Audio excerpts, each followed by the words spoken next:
নমস্কাৰ, মই শিমুল সৰকাৰ, ধুবুৰীৰ এজন সচেতন নাগৰিক আৰু মই চাই আছোঁ বহুদিন ধৰি মই ফলো আপ কৰি আছোঁ যে মানে আমাৰ ধুবুৰীত যে এটা ঐতিহাসিকপূৰ্ণ যে ধুবুৰী জায়গা আছিলে, পুৰণি জায়গা, এই ধুবুৰী আজি পুৰণি জায়গা উঠি যাওয়াটো ক'ত গ'ল? এই জায়গা নাই আৰু এই জায়গা ধুবুৰী টাউনটো 1ৰ পৰা 16টা ৱাৰ্ড পুৰা জুৱা আৰু তীৰৰ বিজনেছত নামি গৈছে। ইমান ইয়ং ল'ৰা আমাৰ কলেজৰ ল'ৰাবিলাক, স্কুলৰ ল'ৰাবিলাক, এইবিলাক বৰবাদ হৈ গৈছে তীৰ জুৱা খেলি। এইবিলাক বৰবাদ হৈ গ'ল, সৰ্বনাশ হৈ গ'ল।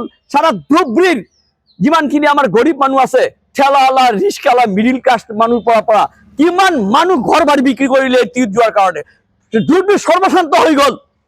আমি গতিকে আমি ডেপুটি কমিশনাৰ মহোদয়ক, আমি এসপি মহোদয়ক মই অনুৰোধ কৰিছোঁ যে ধুবুৰী এটা ঐতিহাসিকপূৰ্ণ জায়গা, আপোনালোকৰ ধুবুৰী ঐতিহাসিক মান সন্মানৰ কথা আছে, আপোনালোকৰ মান সন্মানৰ কথা আছে। এইটো আপোনালোকক অতি সোনকালে এইটো একদম এইটো বন্ধ কৰি লাগিব। তীৰ জুৱাত বিভিন্ন ধুবুৰী ক্লাবত 1ৰ পৰা 16টা ৱাৰ্ড প্লাছ অলি গলি পানৰ দোকান আৰম্ভ কৰি হাটে বাজাৰে ধুবুৰীত একদম পুৰা ৰমৰমিয়া বিজনেস, জুয়া আৰু তীৰৰ বিজনেস চলি আছে।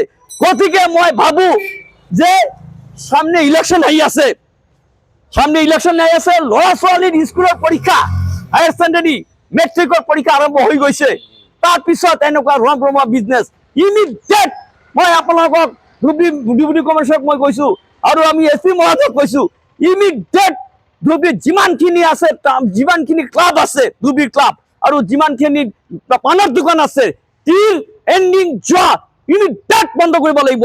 আৰু যদি বন্ধ নকৰে আমি ধুবুৰী সচেতন ৰাইজক লৈ আমি বৃহৎ এটা গণ আন্দোলন শুৰু কৰিম। আৰু মোৰ আচৰিত লাগিছে যে এইটোতো ইয়ং প্ৰজন্মৰ ল'ৰাবিলাকতো গোটেই সৰ্বশান্ত হৈ গ'ল, বাড়িঘৰ বিক্ৰী কৰি দিলে, কোনোবাই সুইচাইড কৰিছে। এতিয়া বয়স্ক জ্যেষ্ঠ মানুহবিলাকো ইয়াতে তীৰ খেলা লিপ্ত হৈ গৈছে আৰু ইয়ং ল'ৰাবিলাকক এই তীৰৰ কাৰণে চুৰিৰ ক্ষেত্ৰত জড়িত হৈ গৈছে, চুৰিৰ ক্ষেত্ৰত লিপ্ত হৈ গৈছে। এতিয়া সোনকালে প্ৰশাসন চকু দিয়ক। মই পুলিচ প্ৰশাসনক মই অনুৰোধ কৰিছোঁ, ডেপুটি কমিশনাৰক মই অনুৰোধ কৰিছোঁ যে আপোনালোকৰ চকু দিয়ক, সমাজখন ভাল কৰক। আপোনালোকৰ দায়িত্ব নিশ্চয় আছে। পুলিচ যদি ৰক্ষকে ভক্ষক হয় তেনেহ'লে সমাজ কোনোদিন ঠিক থাকিব নোৱাৰে। পুলিচে ৰক্ষা কৰিব লাগিব, পুলিচে ধুবুৰী সমাজক ৰক্ষা কৰিব লাগিব। আৰু আমিতো আছোই, ধুবুৰী সচেতন ৰাইজক মই আহ্বান কৰি আছোঁ, আপোনালোক চব ওলায়ক। মহিলা সমিতিক মই অনুৰোধ কৰিছোঁ, আপোনালোকে 1ৰ পৰা 16টা ৱাৰ্ডৰ যিমানখিনি মহিলা আছে, ধুবুৰী সমাজ যে আছে, সব ওলায়ক। আমি একগোট হৈ আমি এই সমাজখন ভাল কৰিব লাগিব আৰু তীৰ জুৱা এইবিলাক বন্ধ কৰিব লাগিব। এইটো মোৰ দাবী। ধন্যবাদ।